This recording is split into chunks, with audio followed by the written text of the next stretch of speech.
Qu'est-ce que j'ai à vous dire sur la poignée amovible? La poignée amovible, elle est attachée à la batterie de cuisine, mais vous m'avez dit aussi batterie de cuisine, induction à poignée amovible. Donc, votre question est sur 2 strates et elles sont aussi importantes l'une que l'autre. Si je parle de la batterie de cuisine induction, je réévoque à nouveau la question des matériaux. La qualité des matériaux interfère systématiquement sur les résultats qu'on va obtenir durant la cuisson. Il faut connaître les caractéristiques de chacun d'entre eux pour savoir lequel va correspondre à ce qu'on recherche. C'est en cela que ça me paraît important d'expliquer les caractéristiques principales de chacun des matériaux qu'on va retrouver dans les matériels de cuisson. Le plus prestigieux d'entre eux, c'est le cuivre. C'est non seulement le plus prestigieux, mais c'est le plus ancien. Il a été transformé depuis plus de 1000 ans par les transformateurs de métaux.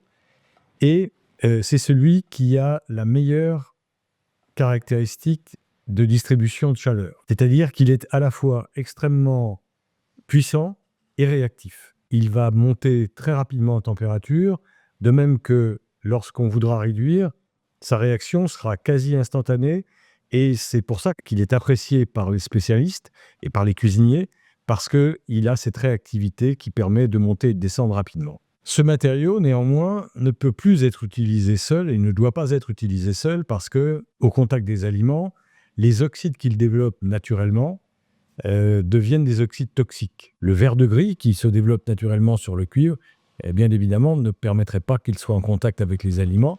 C'est pour ça que, de temps immémoriaux, on a commencé par étamer le cuivre. La couche d'étain à l'intérieur, en fait, est là pour isoler les aliments de ce problème d'oxydation et de corrosion qu'on pourrait avoir s'il était utilisé en direct. Depuis déjà au moins une trentaine d'années, on associe le cuivre à une couche d'inox à l'intérieur qui se substitue à l'étain et qui joue ce rôle d'écran entre le matériau conducteur qu'est le cuivre et les aliments, avec l'acier inoxydable qui, par définition, comme tout le monde le sait, ou presque, cet acier inoxydable de type austénitite, qu'on appelle plus communément le 1810, est un matériau inerte. Qu'est-ce que ça veut dire un matériau inerte?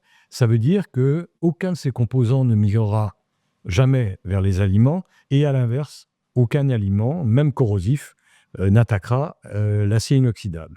Donc c'est en cela qu'il a été le meilleur substitut à l'étain, et que systématiquement aujourd'hui, dans les casseroles, les poêles, les sauteuses qui composent une batterie de cuisson en cuivre, on associe automatiquement l'acier inox à l'intérieur. Il y a un autre problème qui se pose avec le cuivre, c'est que le cuivre n'est pas un matériau magnétique. Or, les évolutions des techniques de cuisson aujourd'hui, les plaques céramiques, mais plus récemment les plaques à induction, nécessitent que l'induit, on appelle l'induit la casserole ou la poêle qui est dessus, soit magnétique. Pourquoi? Parce que dans la technique de l'induction, c'est pas la plaque qui chauffe, en réalité c'est l'induit. Mais si cet induit n'est pas magnétique, il ne capte pas le champ émis par l'électroaimant de la plaque et conséquemment, il ne chaufferait pas. Donc, tous les fabricants que nous sommes se sont ingéniés pendant des années à trouver des technologies qui permettraient de faire fonctionner le cuivre sur la table à induction.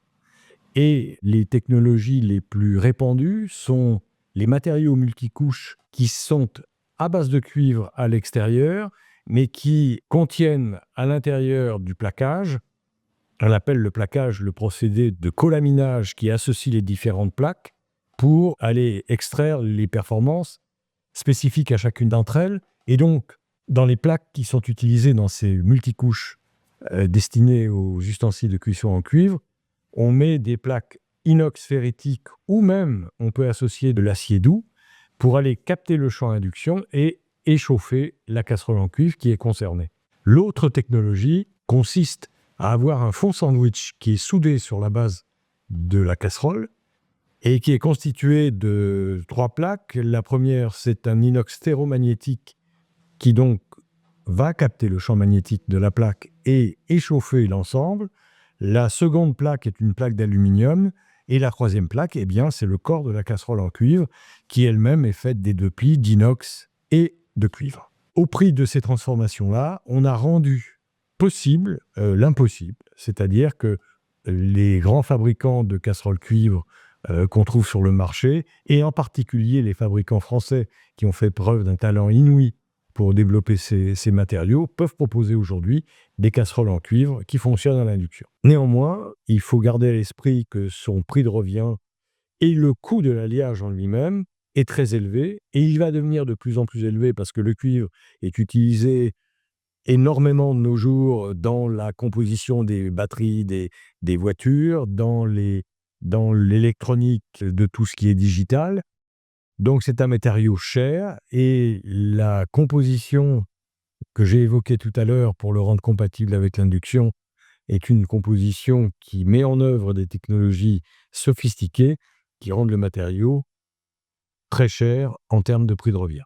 Ceci doit être pris en compte. La contrepartie, c'est que la durée de vie de ce type d'ustensile est très longue, et que, en le regardant à long terme, on s'aperçoit que c'est un investissement qui est, à la fin du compte, n'est pas aussi cher que ça. L'autre inconvénient qu'il ne faut pas manquer quand même de citer, c'est que son entretien est difficile. C'est-à-dire que vous ne mettrez pas une casserole cuivre au lave-vaisselle, et qu'il faudra utiliser l'huile de coude pour aller le réactiver quand il va s'être terni au fil des utilisations, parce que sa nature, c'est qu'il s'oxyde très rapidement. L'inox, dans les ustensiles de cuisine, de la façon dont il est utilisé aujourd'hui, c'est une combinaison d'au moins 2 alliages. Sans parler du matériau conducteur qu'on est obligé de lui apporter. Pourquoi? Parce que le plus connu d'entre eux, qu'on appelle communément l'inox 1810, c'est-à-dire une composition à 18% de chrome et 10% de nickel, est une composition qui est parfaitement adaptée au contact alimentaire, parfaitement saine pour la santé, puisque c'est un matériau inerte dont aucun des composants ne migrera jamais vers la nourriture, pas plus que la nourriture d'ailleurs ne pourra le corroder. Et à ce titre, nous l'utilisons, et je l'utilise en particulier en ce qui me concerne depuis plus de 51 ans dans les batteries de cuisine que j'ai fabriquées ou que je fais fabriquer aujourd'hui, parce que il est le meilleur garant de ce que l'utilisateur, le consommateur, peut attendre d'un matériau au contact des aliments. En revanche, ces qualités-là lui confèrent un défaut majeur, c'est qu'il n'est pas magnétique. Et aujourd'hui, on ne peut plus concevoir de batterie de cuisson qui ne serait pas magnétique, parce que ne pas être magnétique, ça signifie tout simplement de ne pas pouvoir fonctionner sur les tables à induction. Donc, il a fallu développer une technologie qui allait pouvoir lui associer une composante magnétique ou un apport dans sa construction totalement magnétique afin de fonctionner sur les plaques à induction. Petite parenthèse, les plaques à induction fonctionnent avec ce qu'on appelle un électroaimant qui émet un champ magnétique qui est capté par l'induit. L'induit, c'est la casserole ou c'est la poêle, et c'est grâce à lui que l'ustensile va pouvoir s'échauffer. C'est-à-dire que le champ magnétique active les électrons du métal, et cette activation des électrons provoque l'échauffement du matériau et sa montée rapide en température. Pour y parvenir dans l'inox, il a fallu utiliser 2 techniques que j'ai successivement utilisées. En fait, en ce qui me concerne, j'en ai même utilisé 3, parce que lorsque l'induction est apparue dans les années 80, je peux dire que j'ai été le premier à me soucier vraiment de la question, avant même que les plaques à induction soient répandues, pour pouvoir faire en sorte que l'inox reste un matériau accessible et un matériau surtout disponible pour la cuisson. La première de ces techniques, c'est ce qu'on appelle les fonds rapportés. Ces fonds rapportés constituent à mettre en sandwich, à la base de la casserole, une couche d'acier inoxydable de type ferritique. Donc, quand on dit ferritique, on entend fer, donc on entend magnétique, qui va être au contact avec la plaque à induction. Une plaque d'aluminium et ou de cuivre entre cette plaque magnétique qui touche la plaque à induction et le corps de la casserole. Pourquoi du cuivre? Parce que l'autre défaut de l'inox, ça n'est pas d'être non seulement non magnétique, mais c'est un très mauvais conducteur de chaleur quand il n'est pas associé à un autre matériau pour pouvoir prétendre cuire avec de bonnes performances. Donc on associe généralement les 2 matériaux qui sont les plus performants en termes de conductibilité thermique, c'est-à-dire le cuivre ou l'aluminium. Donc cette plaque de cuivre et d'aluminium a été associée dans le fond rapporté d'e-sandwich et ou capsulé, puisque parfois on enferme totalement la composition dans une capsule pour pouvoir commencer à échauffer les premiers ustensiles en inox capables de l'induction. La deuxième option que j'ai utilisée a été de dire on élimine totalement l'inox austénitique de type 1810 par un inox ferritique, mais avec des caractéristiques aptes au contact alimentaire. Et là, on a développé des alliages très complexes avec les fabricants d'acier, qui étaient des alliages ferritiques, donc avec du chrome, mais aussi du molybdène, du titane, pour le rendre à la fois malléable dans sa déformation, pour pouvoir être embouti, mais aussi capable du contact alimentaire. Ça a été des séries qui ne contenaient qu'une seule couche, épaisse, d'environ 1,5 mm d'épaisseur, ou 2 mm. Et cette construction-là, monocouche, était magnétique sur le fond et sur la totalité de la surface de l'ustensile, le rendant extrêmement performant à l'induction. Ceci dit, l'expérience nous a montré qu'en termes de répartition de chaleur, ça n'était pas idéal. Et donc, on s'est tourné, et votre serviteur en particulier, vers ce qu'on appelle les triplis, qui sont ceux que nous utilisons aujourd'hui, qui sont ceux de la gamme Full Inox de l'effet cooking. Et ce tripli constitue vraiment la quintessence de ce qu'on peut attendre de l'acier inoxydable capable de l'induction, avec 3 couches. La fameuse couche intérieure apte au contact alimentaire, la couche centrale qui est en aluminium pour les raisons que je viens d'expliquer, puisque la conductibilité thermique de l'aluminium est 10 fois supérieure à celle de l'acier inox.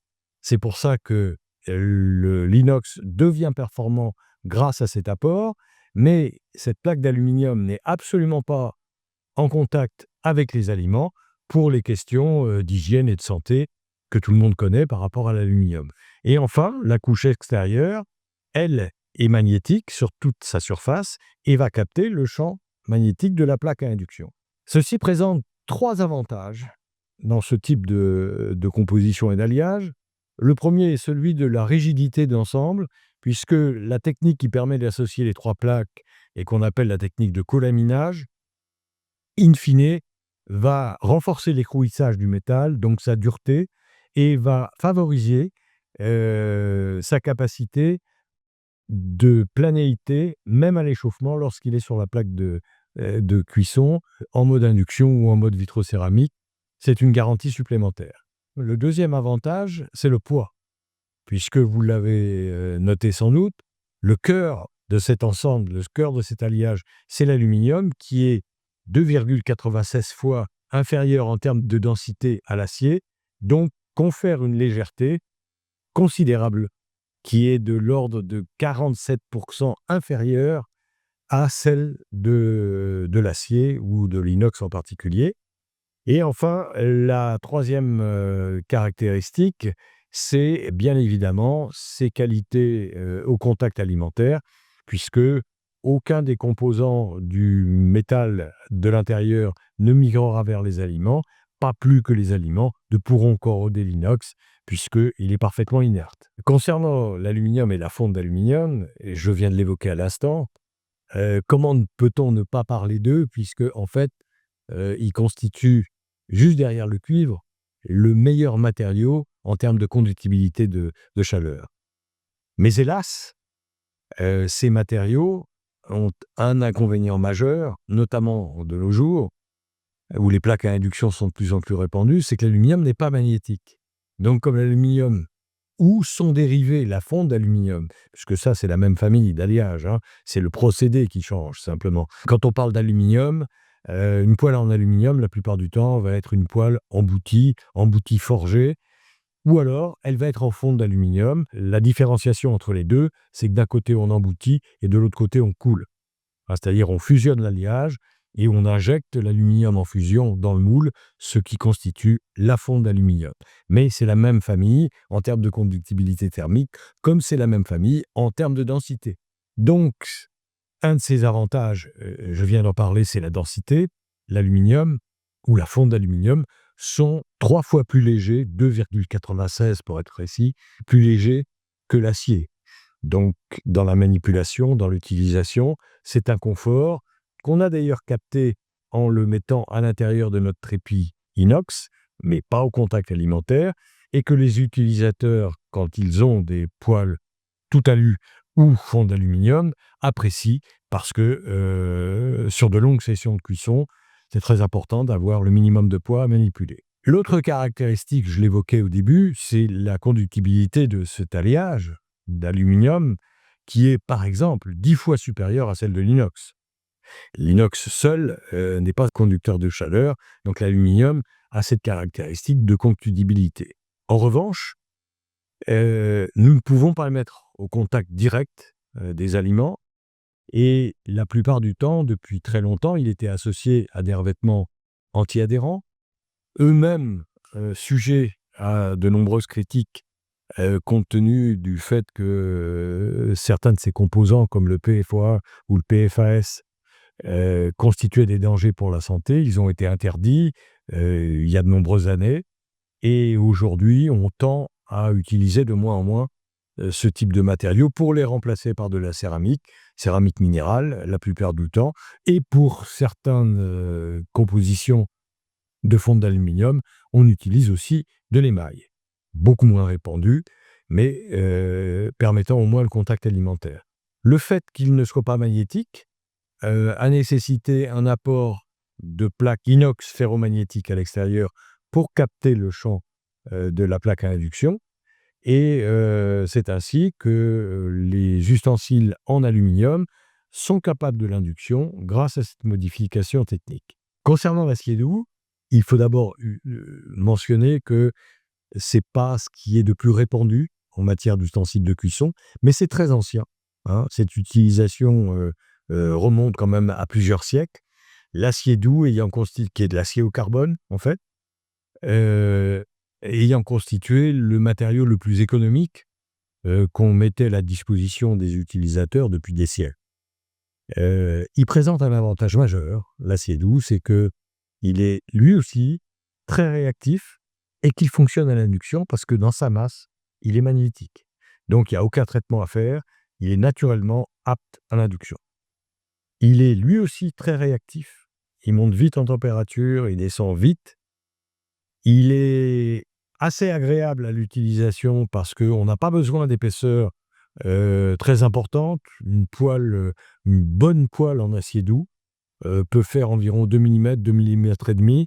Donc c'est encore, en termes de confort et de maniabilité, parfaitement confortable.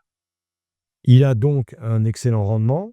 Il présente l'avantage de pouvoir être très performant pour saisir des viandes, pour des cuissons de ce type-là. Il est un petit peu plus délicat à l'entretien puisqu'il se corrode, ça veut dire qu'il rouille.